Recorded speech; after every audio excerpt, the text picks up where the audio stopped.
तुम्हारे हृदय में ये जो मोह जाल माया ने फैलाकर तुम्हें बांध लिया कि ये अपने, ये पराये, ये मैं कर सकता हूं, ये मैं करूंगा, ये मैंने किया, ये तुम्हें अज्ञान अविद्या का जाल बांध चुका है। तुम इसे सहसा काट नहीं सकते हो। श्रीधाम वृंदावन आओ और भगवत प्रेमी महात्माओं का संग करो तो तुम्हारे हृदय का ये मोह जाल नष्ट हो जाएगा। बिनु सत्संग विवेक न होई, राम कृपा बिनु सुलभ न सोई। होए विवेक तो मोह भ्रम भागा। सत्संग से विवेक और विवेक से मोह जाल का नाश। मान लो, गुरु के वचनों पर अटल विश्वास कर लो, सब बात बन जाएगी। तर्क वितर्क की जरूरत नहीं है। ये भाव का विषय है, विश्वास का विषय है, प्रबल श्रद्धा का विषय है। अगर मान लो तो निहाल हो जाओगे। खुद देख लेना।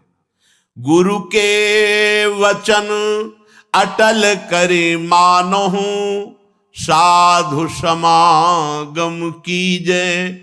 संत समागम से जब तुम्हारा हृदय पवित्र होगा तब क्रमशः उत्थान होता है या सीधे उत्थान, ये तो आराध्य देव जाने कि क्रमशः उत्थान कराते हैं या सीधे स्थिति प्रदान करते हैं, ये उनके ऊपर है। वो किसी पतित को सीधे महान जीवन मुक्त बना सकते हैं। लोगों की धारणाएं होती, जैसे किसी से कोई गलती हो गई तो जीवन भर इस बात को देखते हैं कि ये वही है जिसने वो गलती की थी। नहीं, कल गलती हुई थी, आज आराध्य देव की कृपा हो गई तो जीवन मुक्त हो जाएगा वो। इसीलिए कभी किसी की गलती को देखकर सदैव उसे दोषी नहीं मानना चाहिए। क्यों? क्योंकि ये फिसलन का मार्ग है, किसी से भी फिसलन हो सकती है। इसका मतलब वो गिरा ही पड़ा रहेगा ऐसा नहीं। गुरु कृपा पात्र, हरि कृपा पात्र ऐसे नहीं होते। एक बार पूज्य श्री मामा जी बक्सर वाले, उनसे एकांत में प्रश्न किया कि शरणागत गिर क्यों जाता है? जब भगवान का शरणागत है, भगवान के वचन हैं, करो सदा तिनके रखवारी, जिम बालक राखे महतारी, तो वो गिर कैसे गया? शरणागत गिर क्यों जाता है? बोले शरणागत है वो का पक्का। तो बोले फिर वो बाल है खिलाड़ी के हाथ का, वो गिरा नहीं है, वो नीचे पटका गया है, तो गिरना ही तो हुआ ना। बोले नहीं नहीं नहीं, जब खिलाड़ी अपने हाथ का गेंद नीचे मारता है तो नीचे फेंकने के लिए नहीं, लक्ष्य चूमने के लिए नीचे ऐसे पटका मारा कि वो अपने लक्ष्य पे पहुंच गया। एकदम हृदय शीतल हो गया। तो लगा कि बिना संत समागम के समाधान हो ही नहीं सकता। कौन? ये एक साधारण उदाहरण और असाधारण प्रसन्नता प्राप्त हुई, हृदय प्रफुल्लित हो गया। तो जन साधारण के हृदय में रहता है, अगर किसी साधक से गलती हो गई तो जीवन भर उस गलती को याद करके उसके चेहरे पर देखता है, ये वही है जिसने गलती की थी। नहीं, ये वो नहीं है जिसने गलती की थी। जो गलती की थी वो एक वृत्ति थी, और ईश्वर ने, आराध्य देव ने उसे ऐसी स्थिति प्रदान कर दी। अपिचेत सुदुराचारो, भगवान के शब्द जरा गौर से सुनिए। कह रहे हैं अपिचेत सुदुराचारो भजते माम अनन्य भाग, साधुरेव सम्मंतव्य। मानो ये साधु है। साधु को कभी कहा नहीं जाता कि इसे मानो साधु है। वो साधु नहीं था, उसने दुराचार किया सांगोपांग। अब उसने मेरी शरण ले ली, मैं बनाऊंगा साधु, अब उसे साधु मानो, मेरी आज्ञा है। साधुरेव सम्मंतव्य सम्यक व्यवसिता ऐसा, क्योंकि उसने निश्चय कर लिया कि भगवान के सिवा मेरा कोई साथ देने वाला नहीं, मेरा कोई उद्धार करने वाला नहीं, उसको मैं साधु बनाऊंगा। और बना दिया, बड़े बड़े हिंसकों को ब्रह्म ऋषि बना दिया। इसीलिए कभी किसी उपासक पर अगर कहीं कोई त्रुटि हो जाती है तो जीवन भर के लिए लांछन शब्द न देखे। नहीं, पता नहीं हरि कब कृपा कर दे और उसको एक विषय से एक महान योगी बना दे। पर यही हम प्रार्थना करते हैं सबसे कि ये संसार है, बख्शता किसी को नहीं। अगर त्रुटि हो गई, ना भी त्रुटि हो तो जाल में फंसा करके नीचा दिखाने के लिए, त्रुटि साबित कर दी जाती है। ये माया है। इसलिए किसी को अपना मित्र नहीं और किसी को अपना शत्रु नहीं। एकमात्र मित्र प्रभु श्री हरि और शत्रु एकमात्र मेरा दुर्वासना से भरा हुआ मन। इससे बड़ा कोई दुश्मन नहीं। हम सदैव मन पर शत्रुवत व्यवहार रखें। ये दुष्ट कभी भी फंसा सकता है। और मेरा सच्चा मित्र एकमात्र हरि, इससे बड़ा कोई मित्र नहीं। तो हमारी अटल विश्वास स्थिति गुरु के वचनों पर होनी चाहिए। प्रभु देखा है, जब आपने स्वीकार नहीं किया था ना, तो देखा है। गोस्वामी जी कह रहे, जब सम्राट अकबर ने ताज उतार कर चरणों में रखकर प्रणाम करके जब वापस गया, तो गोस्वामी जी की आंखों में आंसू आ गए। तो निज जनों ने पूछा, सम्राट ने ताज रख दिया इसलिए आंसू आ गए आनंद के? बोले नहीं, जब तुलसी राम का नहीं था तब कौरा कौरा के लिए भटक रहा था। जिस दरवाजे पे खड़ा होता तो ये अभागी है, ऐसा कहकर हटा दिया जाता। स्वयं भगवान शंकर की प्रिया अन्नपूर्णा करके तुलसीदास जी को भोजन देती थी। बोले आज राम का हूं तो बादशाह उतार कर ताज रखता है। जब राम का नहीं था तो एक टुकड़े टुकड़े के लिए दरवाजे पे भटकता, लोग अभागी कह करके भगा देते थे। सत्य बात है, कोई अपना नहीं है। आप लोगों की स्वार्थ की परस्पर पूर्ति हो रही, इसलिए आपको लग रहा है कि मेरा भाई, मेरा मित्र, मेरे मेरे अमुक अमुक अमुक। और जीवन में देखा गया, जब किसी के स्वार्थ लायक नहीं तो किसी ने नहीं कहा कि तू मेरा, किसी ने नहीं कहा। आश्चर्य होगा आपको, किसी ने नहीं कहा। और जब हरिप्रिया ने कह दिया कि मेरा, तो पूरा विश्व कह रहा है कि मेरा। अब केवल प्रभु प्रभु, ये सब भिखारी हैं, स्वार्थ के भिखारी। कौन मेरे को साथ देगा? कौन? सच्ची बड़ी कृपा होती जब प्रतिकूलता मिलती है। तब जैसे नेत्रों में पर्दा पड़ जाए तो कुछ दिखाई नहीं देता, पर ऑपरेशन हो जाए तो ठीक दिखाई देता है। ये प्रतिकूलता एक महामहिम ऑपरेशन है। आंख खोल के देखा गया, कोई नहीं। परिस्थितियों को नकारात्मक भाव से ना देखा जाए, वो प्रकाश पैदा करने के लिए प्रतिकूलता होती है। ना कोई मित्र है और ना कोई शत्रु है, बस एक भगवान का आश्रय है। ये वो प्रतिकूलता भगवान इसलिए देते हैं कि अंतर में केवल उनका अधिकार रह जाए, दूसरे का नहीं। ये मेरा स्वामी बुलवा रहा है, क्योंकि पहले बुलवाया अनन्य आश्रय के लिए और अब बुलवा रहा है कि देख मेरा दुलार, मैं कहीं भी बैठकर तुझे ऐसे शिखर पर चढ़ा सकता हूं जहां सब वंदना करते हैं। मूकम करोति वाचालम पंगुम लंघयते गिरिम। कभी किसी पर दोषारोपण करके प्रतिकूलता को प्रतिकूलता मत मानना। वो प्रतिकूलता केवल शिखर पर चढ़ाने के लिए होती, ऐसी ऊंचाई पर चढ़ा दी जाती कि आश्चर्य होता है कि कल ये रज हम पैरों से दबा रखे थे, आज ये मुकुट पे कैसे बैठ गई। वो वायु का संयोग, अनुग्रह का संयोग। इसलिए मनुष्य की तो बात क्या, किसी का भी सहारा नहीं लेना अपने आराध्य देव के सिवा। कदम कदम पर, यही तो अनुभव का जीवन तब होता है जब किसी का सहारा नहीं होता। हम चाहे भी सहारा लेना तो कोई बनता नहीं है सहारा, कोई नहीं बनता। उसका कौन सहारा बनता है? जिसका संसार में किसी भी गुण से संबंध नहीं है। कौन सहारा बन? कोई नहीं। सच्ची मानिए, बड़ा भ्रम है कि हमारा कोई मित्र है और या हमारा कोई सहयोगी है। इस भ्रम को मिटा दीजिए। सच्चा मित्र केवल एक मात्र आराध्य देव है। ये समझ में आ गया तो छाती फूल जाएगी और चौड़ी छाती करके विश्व में सीम की चाप सके को तासु, बड़ रखवार रमापति जासु। ये हम कृपा की बात कह रहे हैं। कभी किसी को नीचा मत समझना। वो मालिक का एक दिया हुआ पार्ट है। वो उस समय की लीला है केवल, वो कुछ क्षण उसके अभिमान को रौंदने के लिए, वो दैन्यता प्रदान करने के लिए लीला है। इसके बाद ऐसा उठेगा कि कोई छू नहीं सकता। बिल्कुल हृदय में जब प्रतिकूलता बाहर से मिले तो प्रसन्न होना कि अब ऊंचाई पर चढ़ने की सीढ़ी मिल गई और ऐसी ऊंचाई पर चढ़ाया जाएगा। सच्ची आपसे कहते हैं, भगवान के सिवा अगर किसी का सहारा मन में है तो धोखा ही मिलेगा, और जिसे केवल एकमात्र इष्ट का सहारा, उसे बाहर से कोई पहचान नहीं सकता, और वो एक क्षण में इतनी ऊंचाई दे सकते हैं कि जो करोड़ों जन्मों की साधना से नहीं मिल सकती। सच्ची मानना जो आश्चर्य होता है, ऐसा कैसे हो सकता है?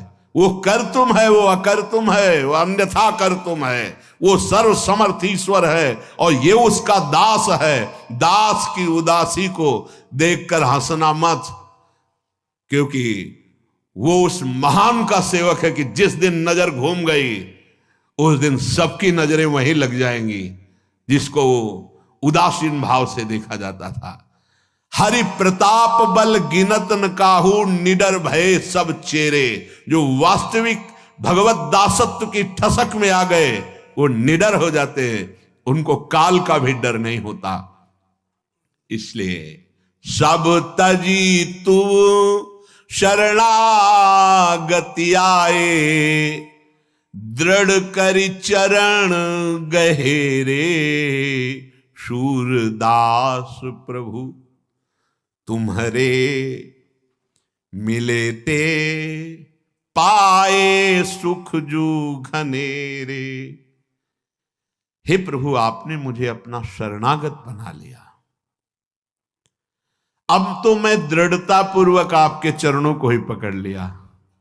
सूरदास जी कहते हैं कि हे प्रभु, तुम्हारे मिलने से जो मुझे सुख मिला, मिलने का मतलब आपके चरणों का आश्रय लिया, आपका नाम का आश्रय लिया, बोले ये घनेरा सुख है, घनीभूत, जिसमें दुख का प्रवेश ही नहीं हो सकता।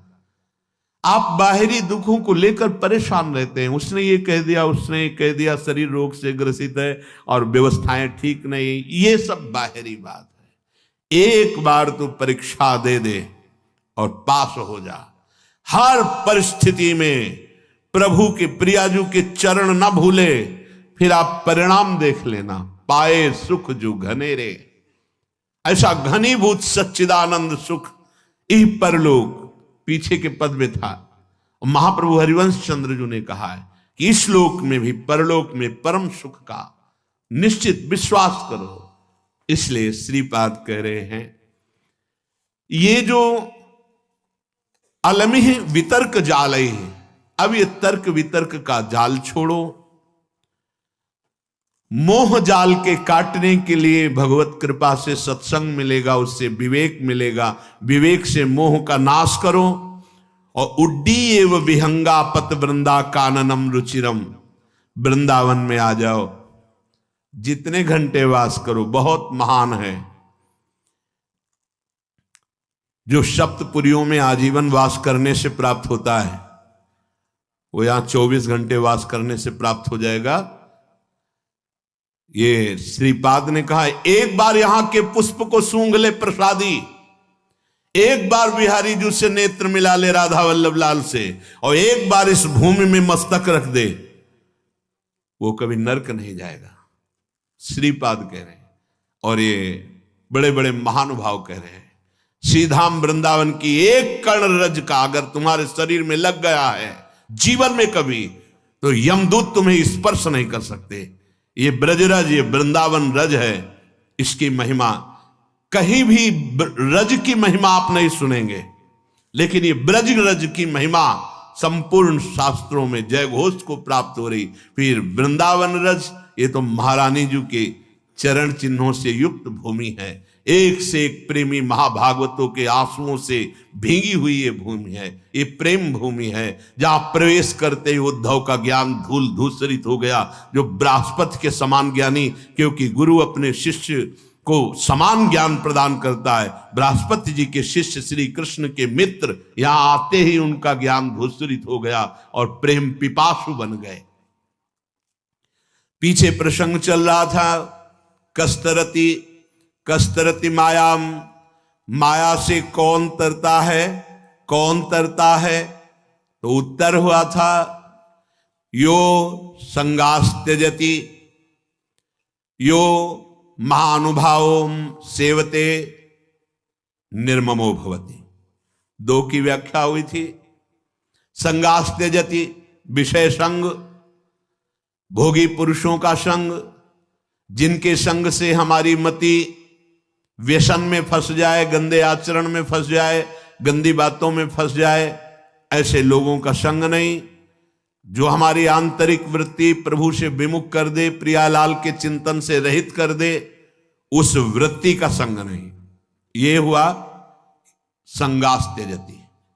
दूसरा महानुभावम सेवते, महापुरुषों का संग माया से तरने के लिए अमोघ बात है। जिसका अंतिम जन्म होता है उसे संत समागम प्रभु प्रदान करते हैं। यो महानुभावम सेवते, पर महापुरुषों की सेवा में ममता बहुत बड़ी बाधा है, इसलिए निर्ममो भवति। ममता रहित होना अत्यंत आवश्यक है। ये ममता एक ऐसी बड़ी बाधा है कि भगवत कृपा से जो महात्माओं का संग मिलता है तो ये ममता से बंधन युक्त हुआ मन उनकी अवज्ञा कर देता है, अवहेलना कर देता है। बहुत सूक्ष्म विषय है। जीवन में वो अवहेलना जो तुम्हारी ममता तुम्हें हर कदम नीचे गिराएगी, कभी ऊंचे नहीं उठा सकती। और अगर गुरु की ममता, तो ममता का भी पोषण होता और समता का भी पोषण होता, और प्रियालाल की प्राप्ति में कोई बाधा पहुंचा दे ऐसा पैदा नहीं हुआ। तुम खिलवाड़ समझते हो? गुरु कृपा ही केवलम, भगवान अपनो प्रण विसार, भगत को पूरो प्रण निभाऊं। आज्ञा पर जीवन भस्म कर देना, महत्व अपना मिटा देना, भगवत प्राप्ति के प्रेम रंग में खेलना होता है। खिलवाड़ समझ रखा है। इस मार्ग में भगवान की कृपा से जब योह संगास त्यजति, सब संगों का त्याग करता है गुरु कृपा से, तब महानुभावम सेवते, महानुभावों का संग मिलता है। फिर संपूर्ण सृष्टि का मालिक अपना प्रण भूल सकता है, लेकिन अपने जन का प्रण नहीं भूल सकता। तुम्हें सिर्फ आज्ञा पालन करना है, बाकी का सब हमारा आराध्य देव देखेगा। नहीं, आप ममता का पोषण करके तो देखते रहो, तुम अपनी ममता की सुरक्षा भी नहीं कर पाओगे और परमार्थ की समता को झांक में नहीं पाओगे। पूरे जीवन की उन्नति में आग लगा दी। अब कदम पीछे नहीं, आगे बढ़ेगा। और जब आगे बढ़ेगा तो ध्रुव जी ने कहा, मेरी मां का क्या हुआ प्रभु? मैं तो दिव्य सिंहासन पर जा रहा हूं। बोले, आगे जो चमकता हुआ विमान जा रहा है उस पर तुम्हारी मां विराजमान है। पुत्रवती जुवती जग सोई, कुल धन्य हो जाता है। धन्य से जननी, धन्य सुतात, समझ में नहीं आता। ये ममता, ये मेरा शरीर, इसका अधिकारी मैं हूं, ये मेरी मां, ये मेरा परिवार, ये मेरा घर, मेरे पास पैसा, अब मुझे किसकी जरूरत है? एक छोटे से सीमित ममता के कुएं में गिर गए। असीम ममता प्रियालाल के चरणों में समर्पित करके, ये ममता एक बहुत बड़ी बाधा है। उसी में भगवत भाव करके चलने से आप वहां पास रहते हुए निकल सकते हो। आप विश्वास कीजिए, अगर वचन दे दिया है कि इस लोक परलोक में तुम्हें कुछ सोचने की जरूरत नहीं, तो तुम देख लेना, गुरु प्रताप आगे से आगे सब होता चला जाता है। आप समझ नहीं पा रहे हो। तुम रोक पाओगे काल के थप्पड़ को?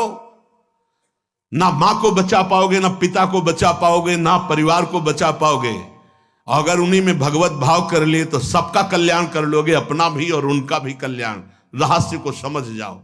निर्ममो भवति, ये एक ममता, ये मेरा घर, मेरा शरीर, मेरा परिवार, मेरी मां, मेरा पिता, मेरी संबंधी, मेरा मकान, मेरी जमीन, ये महानुभावों का सेवन करने से वंचित कर देता है।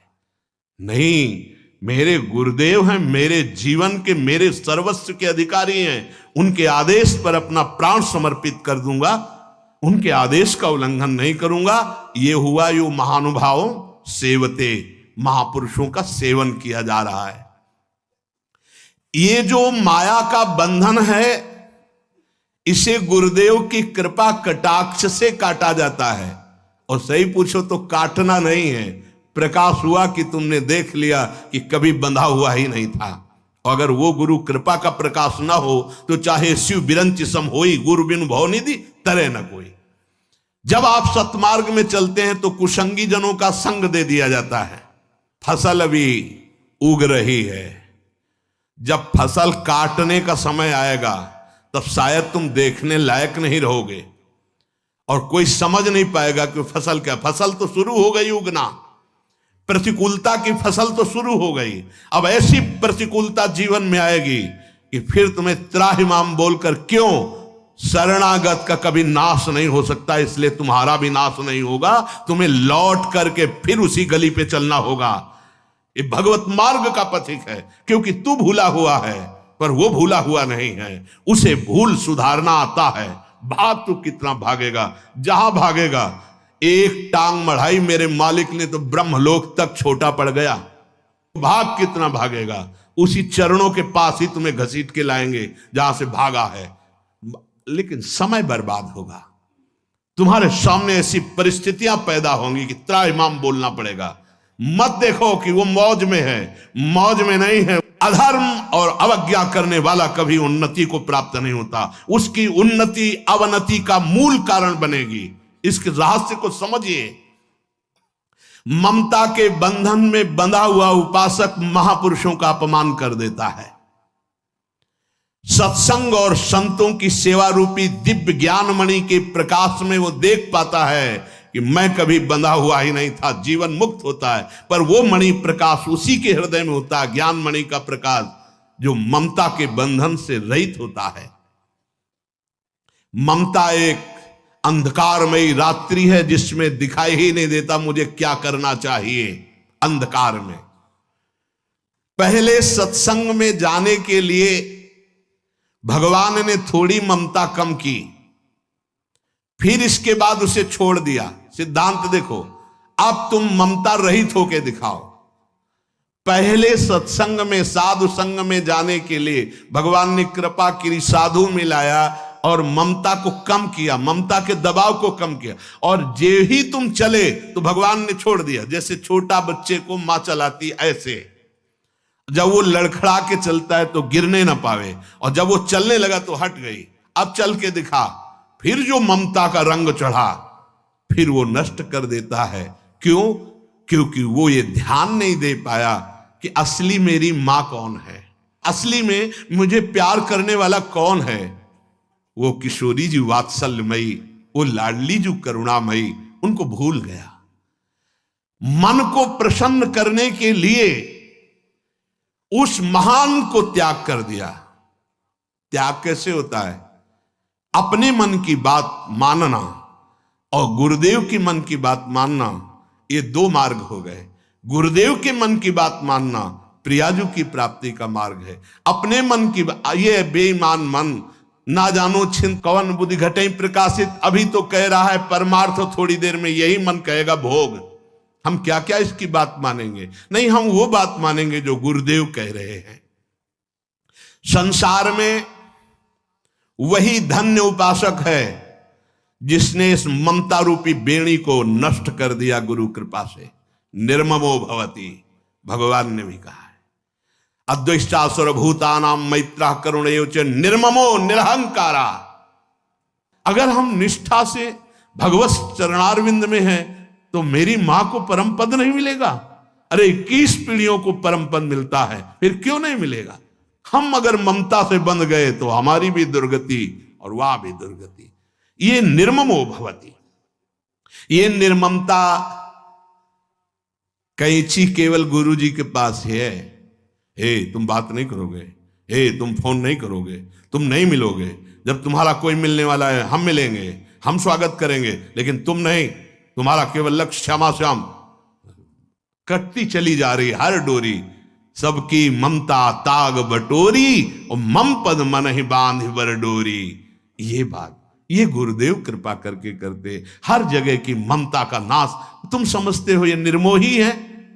नहीं नहीं, सच्चे प्यार करने वाले गुरुदेव ही होते जो तुम्हें उस परम पद पे बार बार तो बनत नहीं यह संजोग अनूप मानुष तन वृंदा विपिन रसिकन संग विविरूप। रसिकन संग विविरूप, प्रिया प्रीतम की उपासना, रसिकों का संग, और अब भी कल्याण ना हो तो जब अपनी मनमानी नहीं, हमको अब हमारे जीवन का अस्तित्व समर्पित करना है गुरुदेव को। यो महानुभावम सेवते, तो अपने आप वो तुमको निर्मम कर देंगे, ममता रहित कर देंगे। जहां ममता रहित हुए तो जहां से ममता का सागर लहराता हुआ तुम्हारी तरफ उफान करते हुए आ रहा था, उसमें डूब जाओगे। वो दासी वत्सला कर ही राधा, फिर देखोगे स्वामिनी जी, स्वामिनी जी का प्रताप फिर देखोगे, स्वामिनी जी का प्रभाव देखोगे, मेरे प्रभु का